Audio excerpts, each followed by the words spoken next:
everyone, and welcome to our monthly Bana Continental Call. Just briefly, Bana invites cooperation and collaboration between water-centered communities, public and private groups, and institution.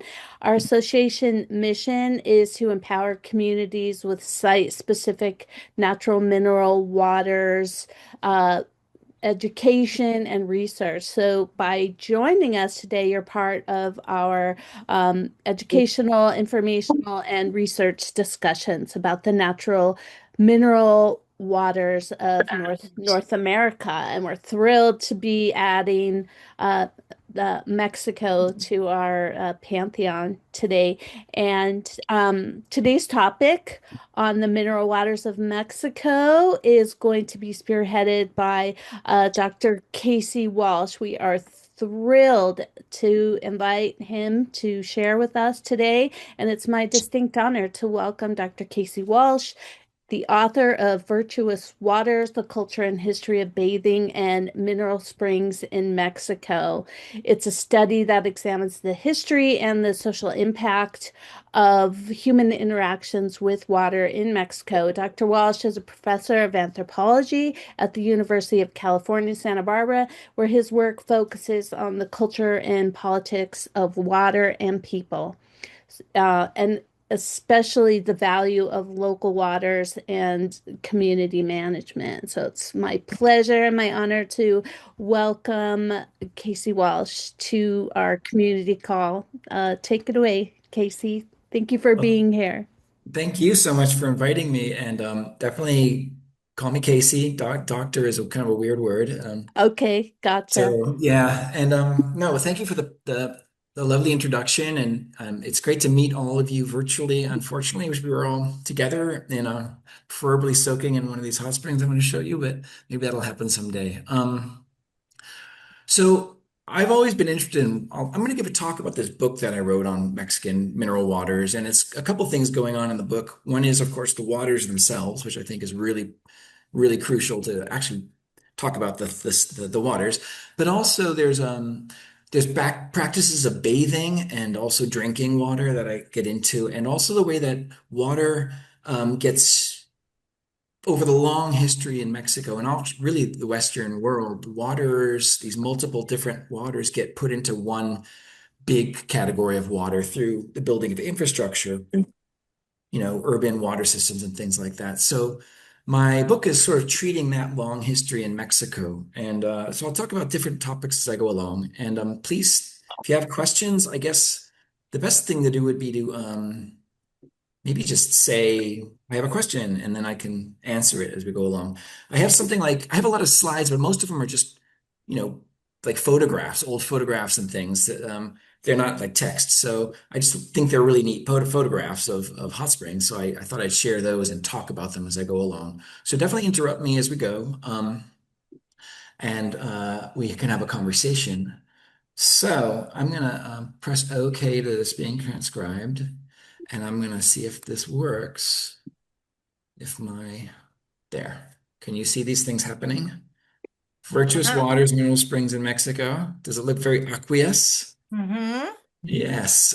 This picture is a picture, a photograph from the 1920s, I believe, from Ixtapan de la Sal, which is in Mexico, the state of Mexico State. And it's called Ixtapan de la Sal because it had been for thousands of years a place in the middle of Mexico, far from the coasts, where they would make salt. Because, of course, mineral springs have salts in them. So the Aztec, the Mexica, who had their empire, would trade with Ixtapan de la Sal to get salts. So that's a little data point about Ixtapan de la Sal. And this first slide just shows a couple people actually enjoying the waters. And I think it's just a nice little shot of some person 100 years ago who was, sitting in that, or a couple, there's three people in Mm-hmm. there. One just got out. Anyway, I love these old photos because they get us back to people and enjoying these waters. So the main themes I want to talk about are, I guess I just counted on four of them. But one is virtues. What does that mean? It's in the title, Virtuous Waters. Another is access. We kind of know what access is with hot springs because most of us want to have access, and there's all kinds of ways you can have access to hot springs or mineral springs. Then there's a lot of about sort of belief systems and understandings about the waters and what they do. And then there's basically how we manage them as businesses, because of course this is the world we live in, and everything ends up being a business, including mineral springs, through bathing and through bottling. So I talk about that a little bit as well in this book. I'll start with virtues. Let's see if this is the right slide to do so. Hold on. Um, Uh, yeah, virtues. I was doing this reading of colonial period documents, and even later on in the 19th century, and they would talk about the virtues of these mineral springs, and I was like, what are these virtues? And I started learning that virtues were qualities of mineral waters and hot springs, but more than qualities, they were actually powers. People saw these hot springs and mineral springs to actually hold powers, to be active agents in the world. And I thought about that as being strikingly, well, on the one hand, it sounded a lot like what I'd heard from people who use hot springs today. Like most of us have felt healed. We've gotten therapeutic uses from it, that the waters have power in our bodies. We know that, sort of empirically. But most of the time, we don't think about that when we think about water. We think about water that we control water. We open up the tap, the water comes out, we boil it. They're not powerful waters coming out of our tap, but these hot springs are still today. So it's interesting to think that we have this idea of virtues even today, like the powerful qualities of waters, mineral springs and hot springs. We've conserved that cultural understanding of waters, even though most of our interaction with water doesn't have that kind of an understanding of power or virtues. So I figured let's really want to understand what's going on with this cultural tradition, let's say, of understanding waters as powerful, effective in our bodies, in our worlds. So I sort of followed that thread through the whole story, trying to see the cultural history back to even before the 1500s, before the colonial period, back to Europe and the Romans and the Greeks and all that, to sort of try to understand that notion of power. A second topic is access. It's not obvious that we could or should or do have access to mineral springs or hot springs. I think there may have been times when it was more open. These sites were more open to everybody, and there may be other times when other places where they're closed. Um, but what I saw in the history of Mexico was that was a key part of the story of hot springs. There was always local people using them, and sort of not struggling, but often insisting that they would continue to have access to these local sites. And others would come in, especially people with money who wanted to make a business out of the hot spring, and they would create a bathhouse or a bottling plant. But the local people would usually manage to retain some access to the hot springs. So that's a very interesting dynamic in Mexico because it's it it's common to many social relationships in Mexico. The vast majority of people sort of fight to retain their land. They fight to retain their sort of, their rural communities in the face of big farming and things like that. There's a lot of community life in Mexico, especially in rural Mexico, in which there's a constant resistance to the encroachment of big, powerful actors from outside. And so we could see that too with hot springs and mineral springs. And so much of the book that I wrote is about tracing those kinds of struggles to retain access to these waters.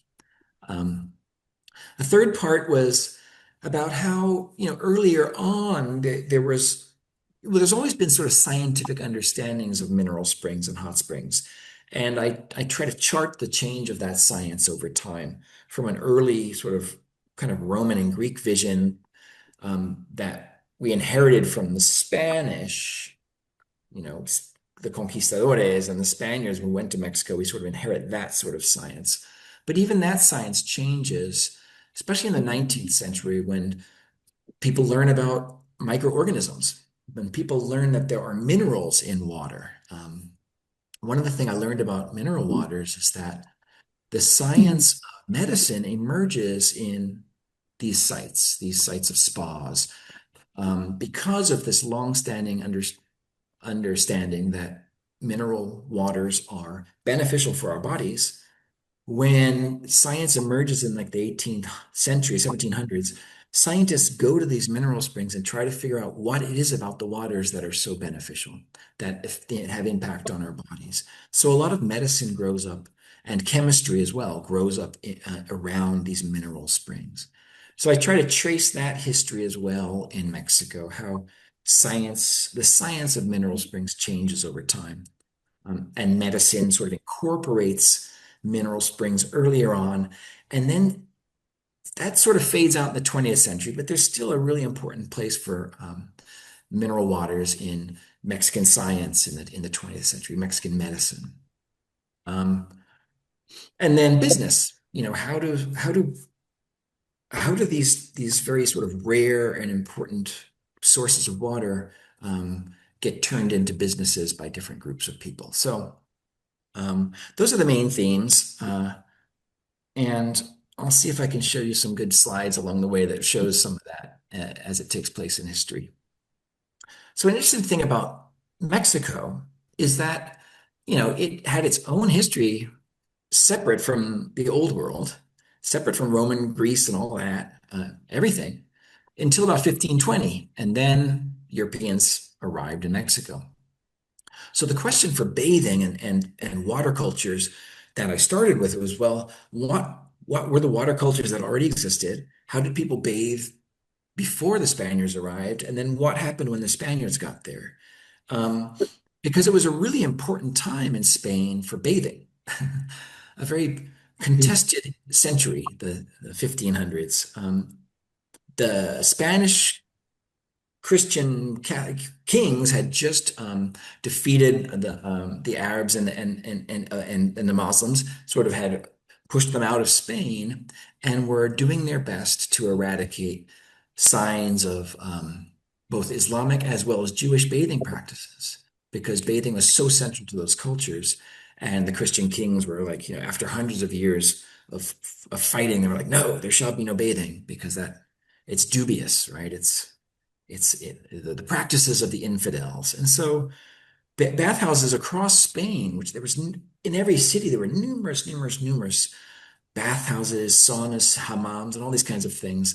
Many of them were shut down by the Spanish crown. And there are even some examples of the Spanish Inquisition of sort of persecution of bathing in Spain.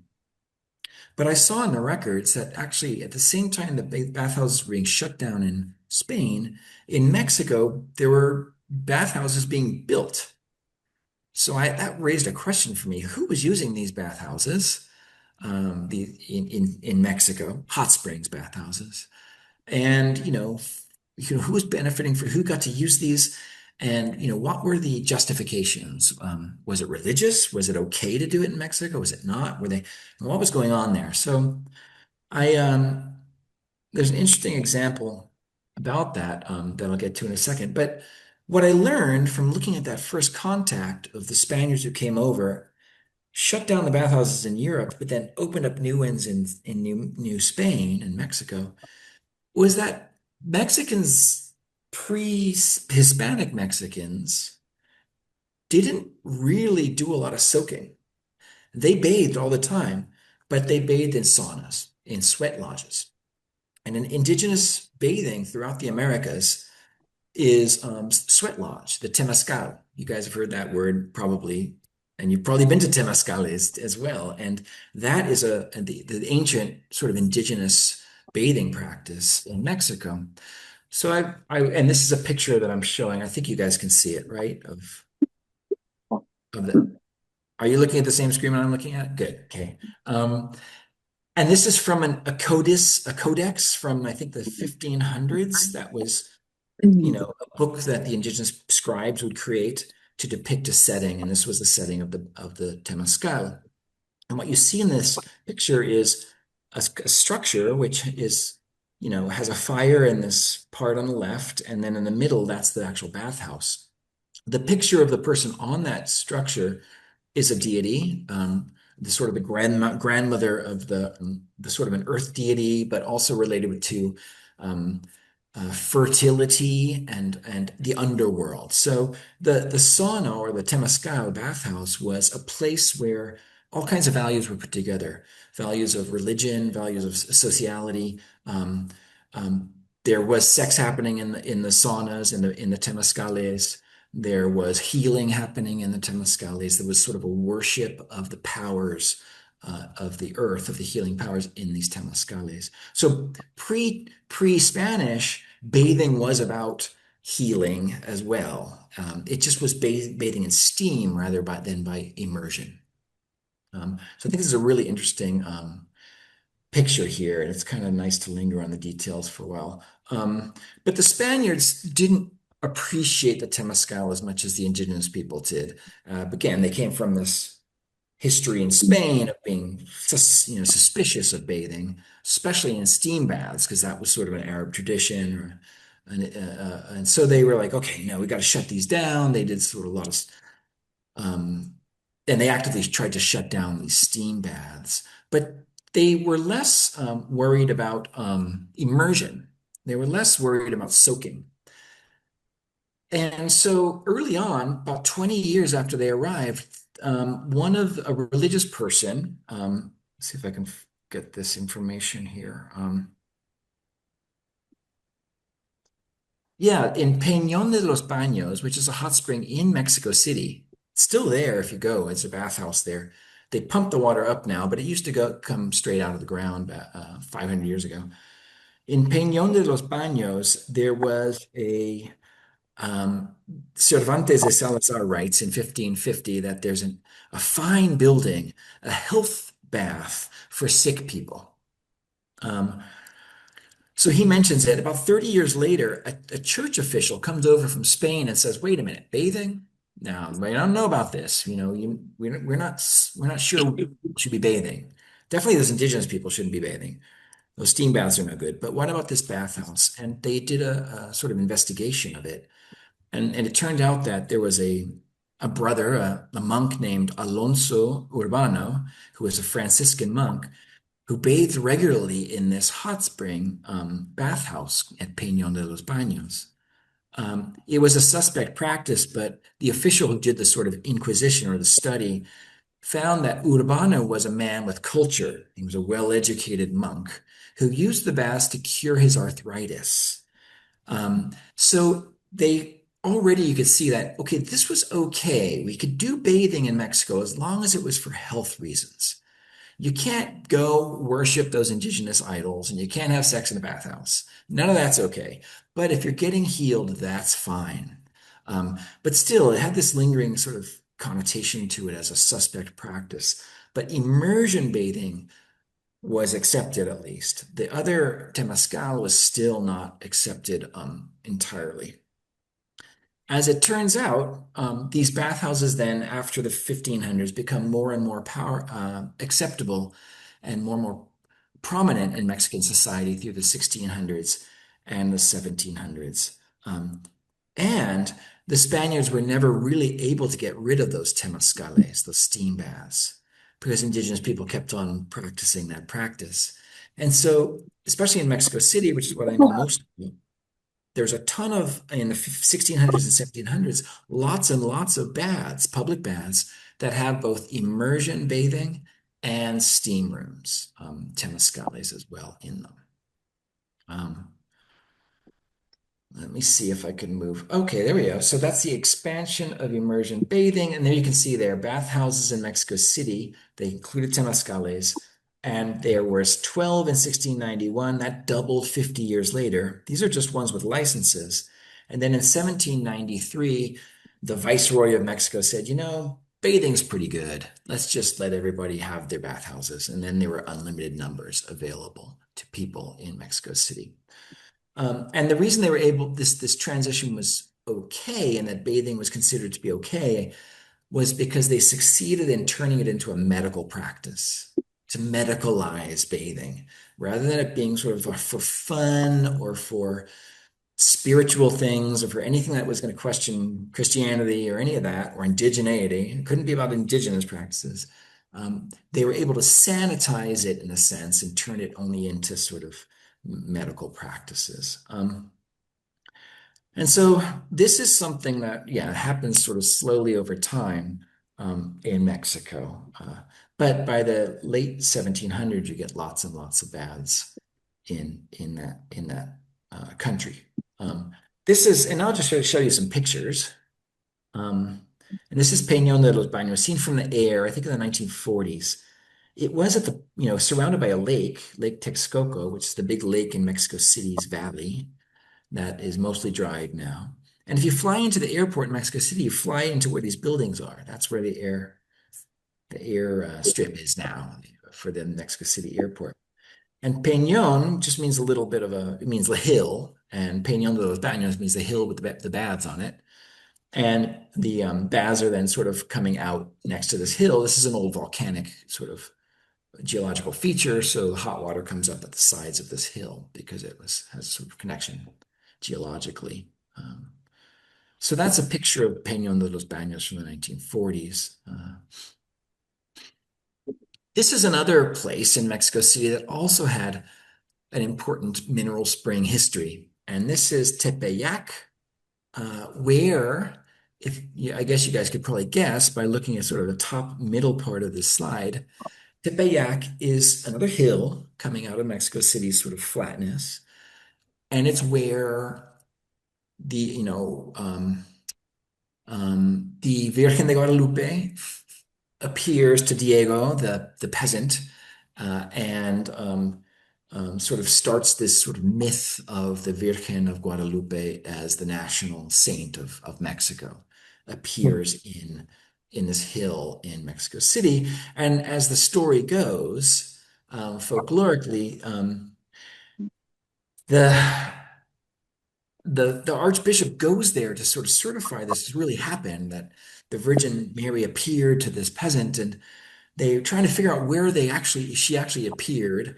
And then a big miracle happens because at the place where she appeared, the mineral hot spring emerges from the ground. And that's how they know that that's where the Virgin Mary came to make herself present to Diego in Mexico City. So that's another sort of story about the importance of these mineral springs and hot springs to indigenous, by this time, sort of indigenous culture mixed with Spanish culture. This is all said to have happened in the 1500s, in the sort of mid 1500s, just a couple decades after the contact. This painting is from 1800. Um, let's see if I can get the notes on that.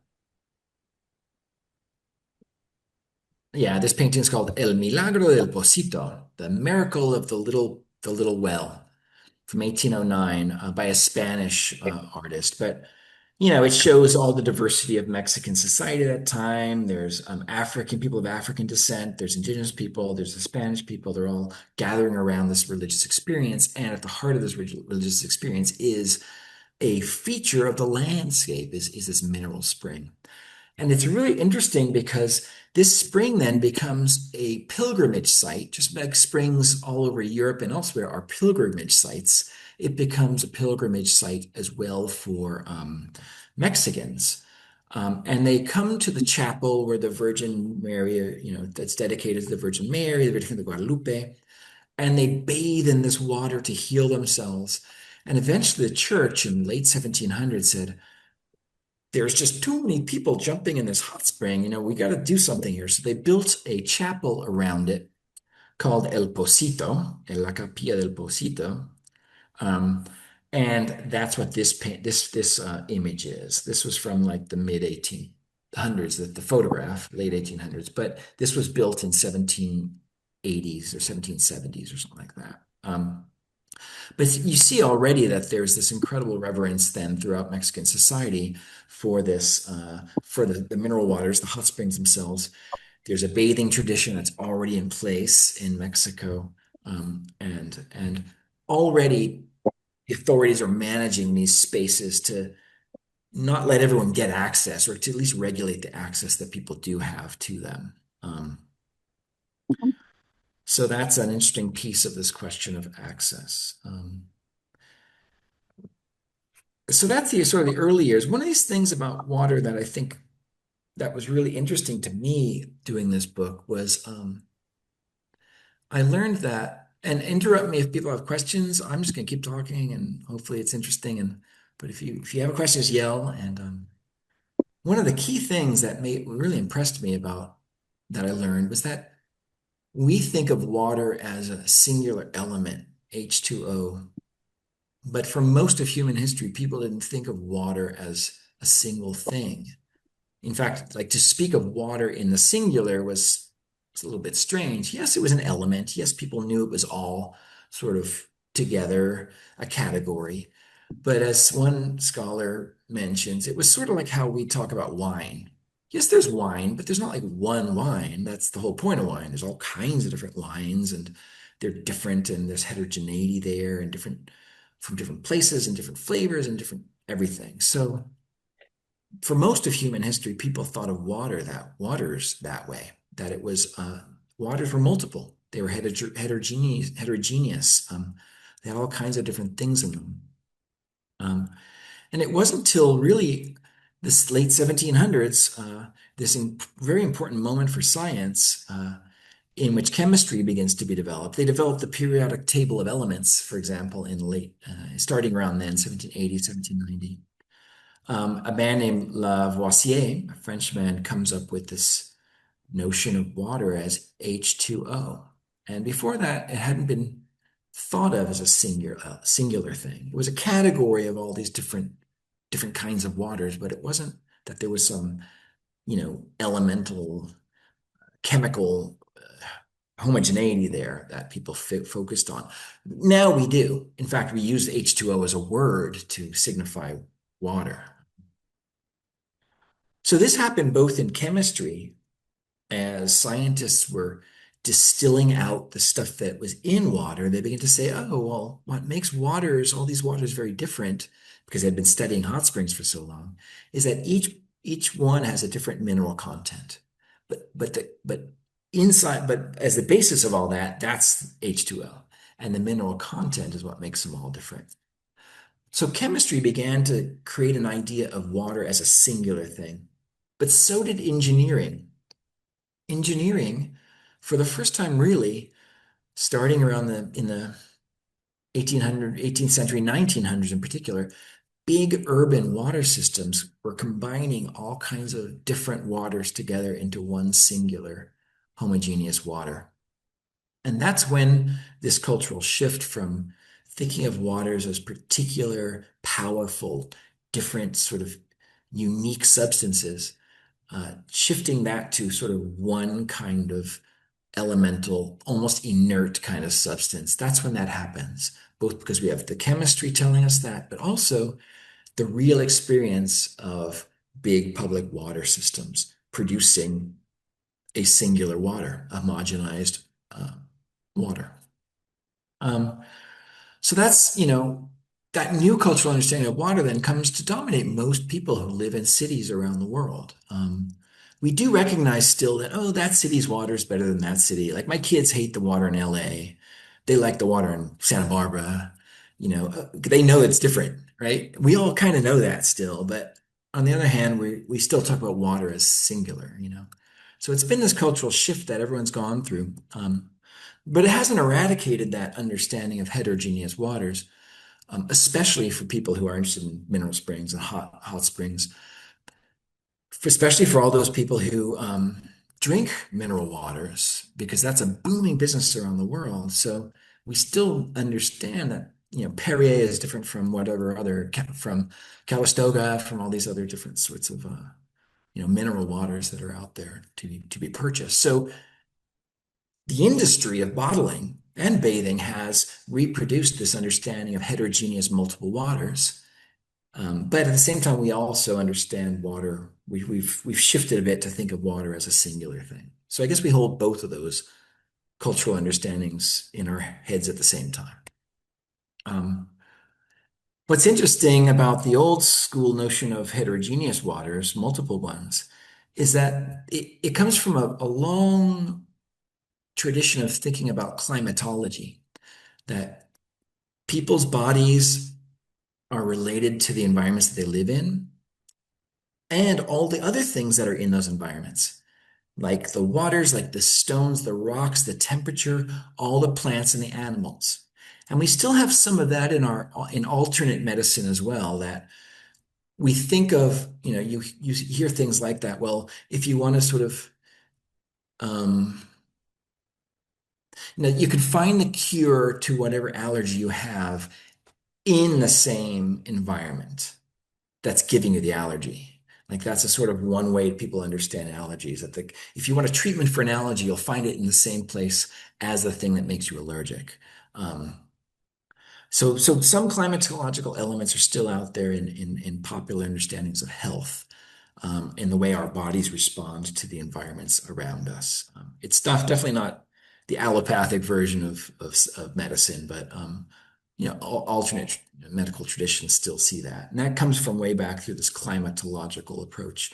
And of course, waters were key to that. Um, there's a big part of that, that first hot springs bath in Mexico, although it was kind of seen as suspect. There's this big treatise written about it, justifying its importance as a source of healing for local residents, exactly because they're the waters from that place. And so the author is saying, oh, we really have to retain these waters and access to them because they are the most adequate ones for healing the kinds of medical issues we get here in Mexico City. Rheumatism, when from dampness, these kinds of things. So bathing in Mexico, mineral water bathing and hot springs bathing gets conserved and propelled along with these notions of these climatology notions about how waters heal, because they're part of the environment that people live in. Um, and those are the virtues that I was talking about, the powers of those waters to heal. Um, as science becomes more developed and tries to isolate what in these waters is really doing the healing, scientists still retain all of that understanding of heterogeneity, all the different ways that different waters smell, that the colors of the waters, the pH levels of the waters, the dissolved gases in the waters, the dissolved minerals in the waters, all of that's still in the study of waters. So science doesn't eradicate all of that older understanding. It just sort of adapts to it and tries to refine it, refine the knowledge a bit, instead of eliminating it, which I think is really interesting as well. Um, okay, I'm going to move along because I've been talking for a while. I won't talk about all the different regions, but there's a lot of research in Mexico about these specific waters because they're different from Spain. Why? Because Mexico is its own place, and the climatological approach says that every place has its own waters and its own, powers in those waters. So modern waters emerge. I was talking a little bit about how multiple waters turn into singular waters through chemistry and engineering. That's definitely happening in the 18th century and then the 19th century, especially the late 18th century. And in this slide, there's four points that I'd like to make. The first that I saw in the archives is really interesting. And I put the word police because that's the word people used in the 18th century for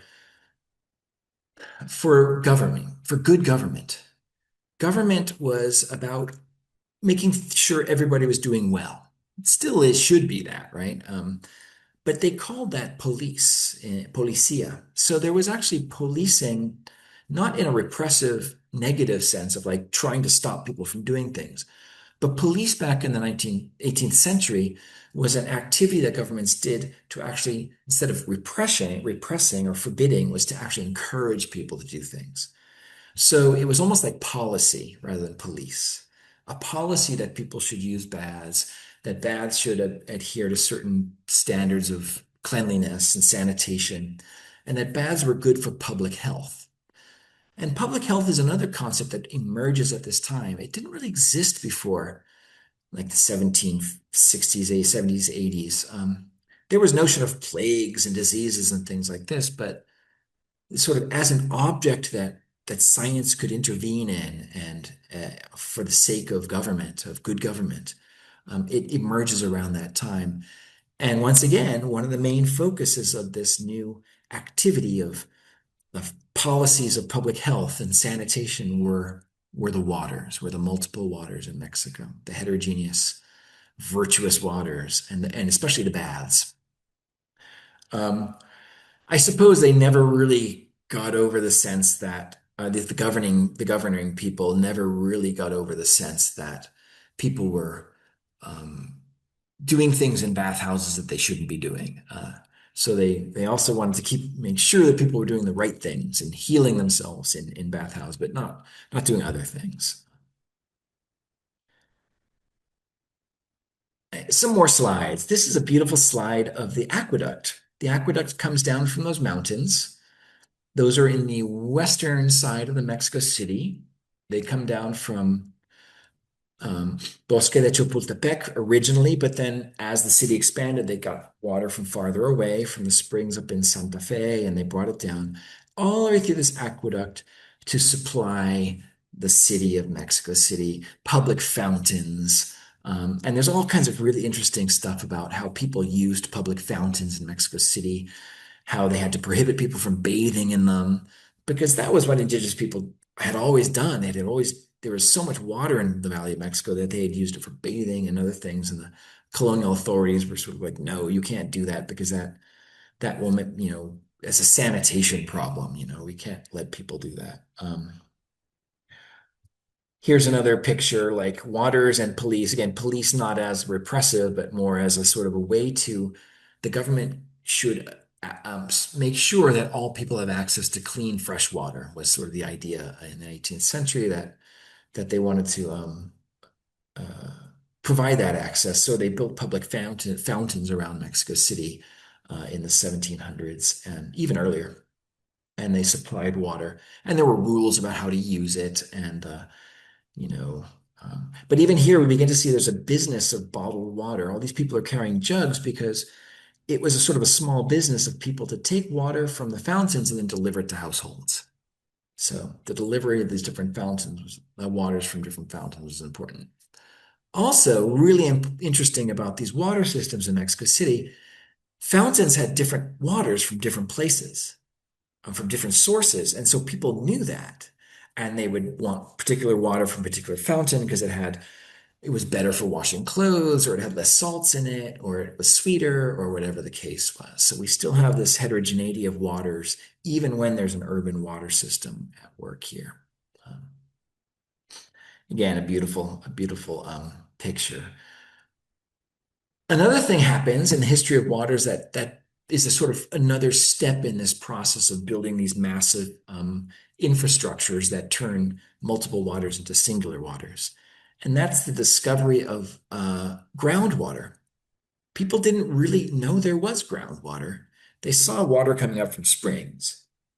Very didn't know what was down there. They had ideas, the rivers underground and things like this, but it's underground. You can't see it. So they began to drill in the mid 1800s. This is new technology, and they were able then also with pumps that they developed and gasoline engines, they were able to get water out of the ground.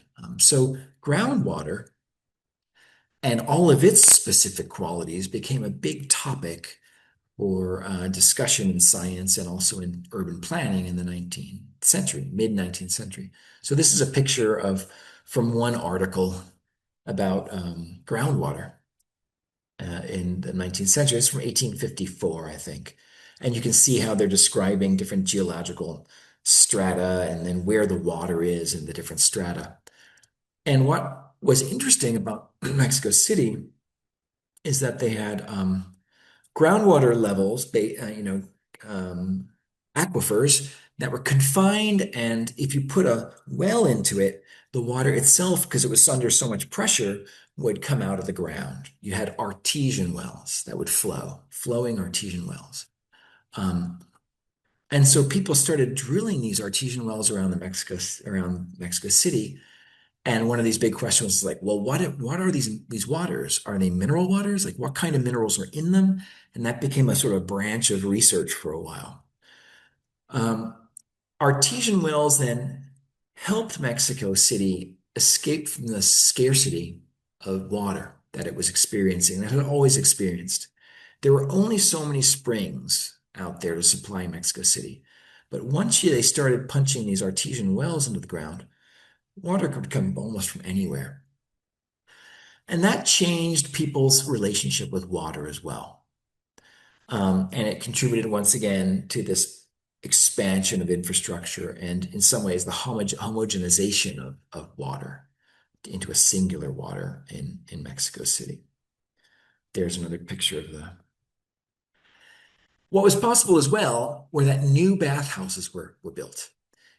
No longer were they dependent on the water that flowed through the aqueduct. Everyone could, or anyone with money could put a well in the ground and get a source of water. So around the 1880s, 1870s, 1880s, there was a lot of wealth in Mexico City. And people started building new bathhouses with artesian wells to supply this sort of emerging middle class or wealthy class in Mexico City.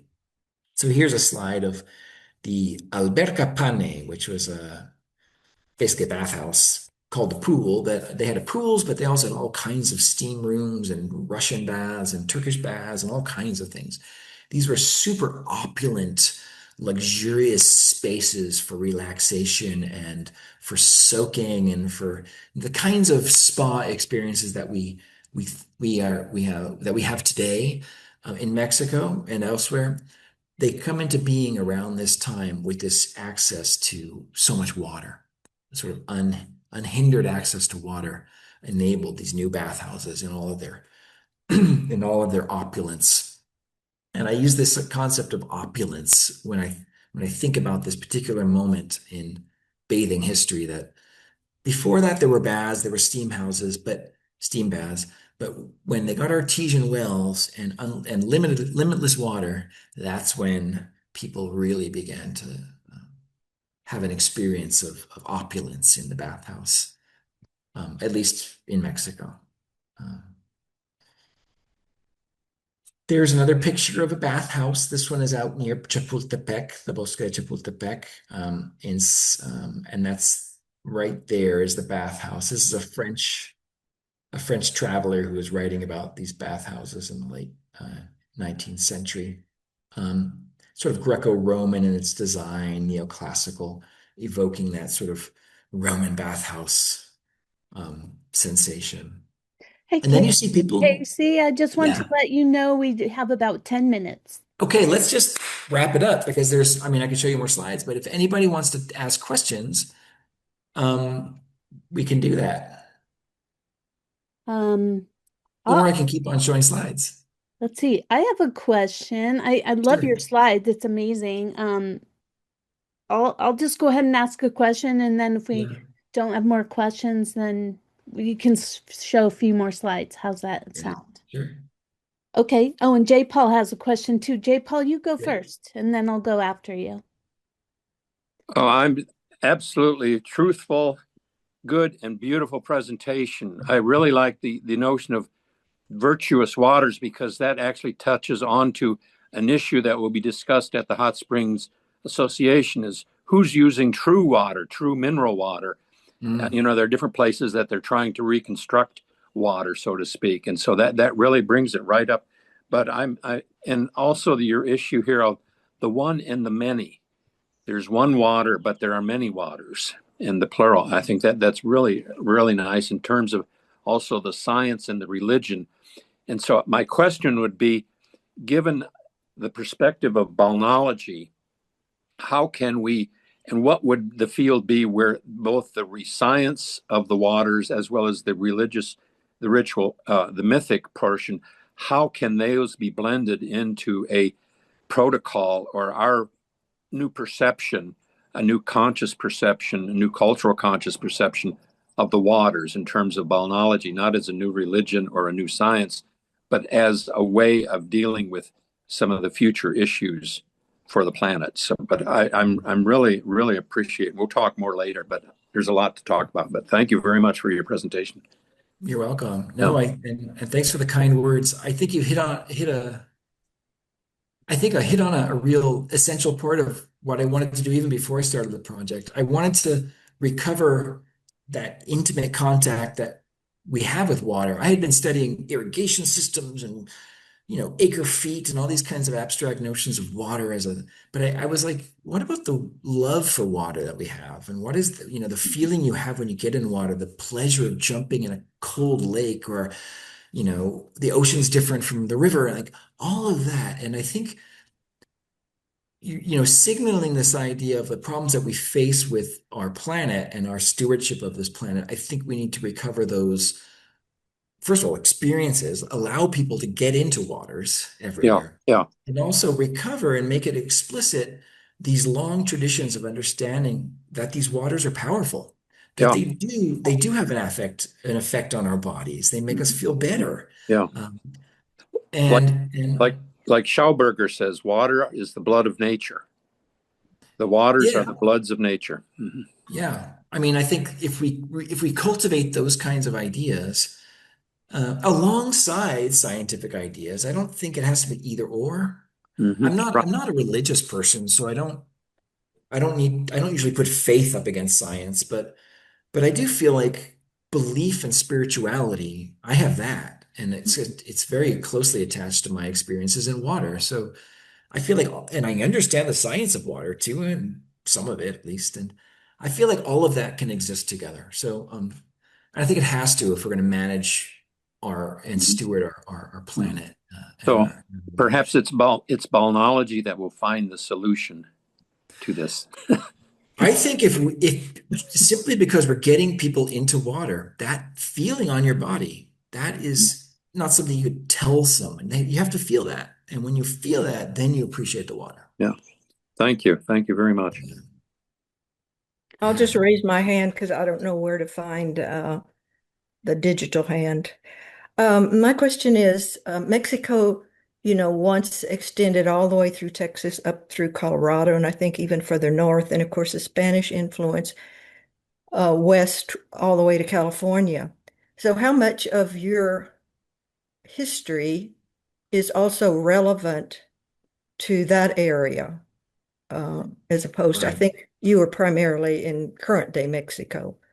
So how much, Yes. particularly the influence of the indigenous and the religious versus scientific aspects? Yeah, that's a good question. I think wherever the Spanish went, they had a particular, well, it could be a huge answer. So I'll just limit it to, Spain is an arid place. And so they had developed, along with, Islamic law and Roman law, they had developed a certain way of engaging with water and actually technologies as well. So that translates to the Spanish Empire. And so you see all through the Southwest as well, at least in the Spanish and the Mexican period, you see that influence.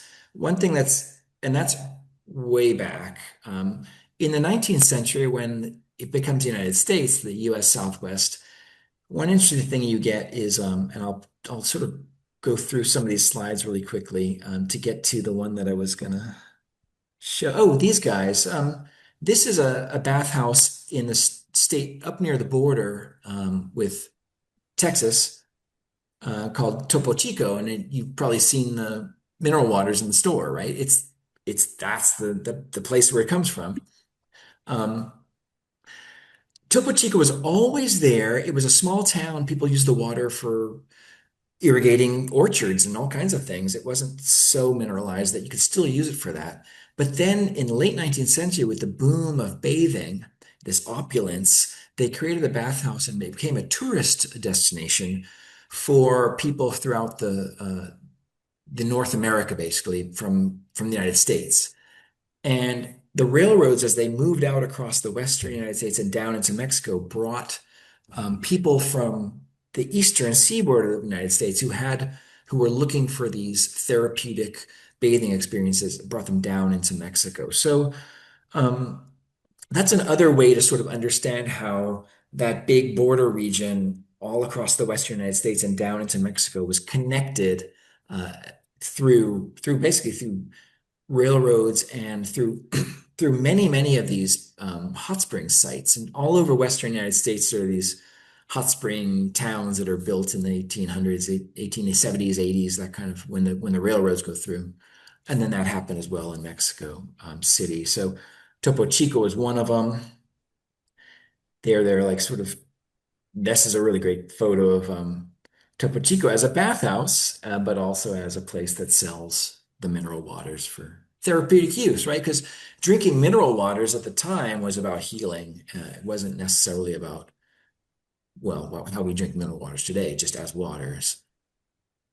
So I don't know if that answered your question, but there's and a long time ago, the indigenous presence was really more about steam baths, and that the temazcal that existed all over. In California, there's a lot of towns called temazcal and places called temazcal, and that's because these steam baths were all over the Americas. Throughout the Americas, you find them. All right, I think we have time for one more question, and so we'll have Diane go ahead and ask her question. Hi, Diane. Hello. Yeah, I have one question. Diane's So, from Germany, in case he's yeah. in Germany right now. Hi, Diane. Hello. So, yeah, I'm very interested in this topic about curing waters to drink. So, I understood that they were drinking it first and use it for curing themselves, and they're not doing that anymore. So, is it something what is not available right now also, curing water? Um, I went to I think the when businesses enter into this, at least in Mexico and probably elsewhere as well, the healing often was a religious activity, and springs were in religious sites and things like that. As it becomes more secular, businesses, doctors take over springs and they sell services and they become businesses. And the businesses definitely focus both on bathing and drinking. And so treatment regimens throughout the 19th century, late 19th centuries, are about both of those things. But I think in the 20th century, the business of spas, of just soaking and all kinds of different sort of bodily immersions, and that becomes more important. And the drinking part of the treatment is not as important. However, drinking mineral waters as an industry becomes incredibly important. It's far bigger as an industry or as a business in the world today than bathing. So I think they get separated perhaps, and bathing remains more of a sort of a treatment, health therapy kind of a practice, and drinking just becomes massified as an option for just drinking. And what they do is they take these mineral waters, especially the ones that have dissolved carbon dioxide in them, and they add sugars and syrups and flavors, and they turn them into soft drinks. Vodka. You can add that too. So our soft drink industry emerges from places like Topo Chico. Topo Chico was the first place that Coca-Cola went in Mexico. It's the first bottling plant for Coca-Cola because they used the gaseous mineral water as the basis for Coca-Cola, and they just added the flavors. And even then, early on, Coca-Cola was seen to be a therapeutic drink. It was seen to be sort of a healthy tonic for your body. But slowly that health focus of drinking sodas, soda water, soda, bicarbonate of soda, drinking those sodas, the health aspect got forgotten about, was sort of forgotten. And it became just an enormous bottling industry. In fact, now it's actually a health problem because of all the sugar in it all. But that sort of happens in the early 20th century. The bottling industry sort of moves out And all the plastic. all the plastic. No, What we a only have nightmare. 1 minute left, but I did see a slide about Ojo Caliente that is in New Mexico, outside of Taos. And back in the early 70s, when I used to go, they would encourage you to drink lithium water. And I Mhm. still don't think that that's regulated. So to Diane's point, I think that there are still, and I like to go to Mount Princeton Hot Springs here in Colorado at the foot of the Collegiate Peaks, and their water, they encourage you to drink their waters. But Ojo Caliente, it was unusual to see lithium water offered to people, and so that's still very true in the United States, Diane. And then I just had one real quick question. I know we don't have any time.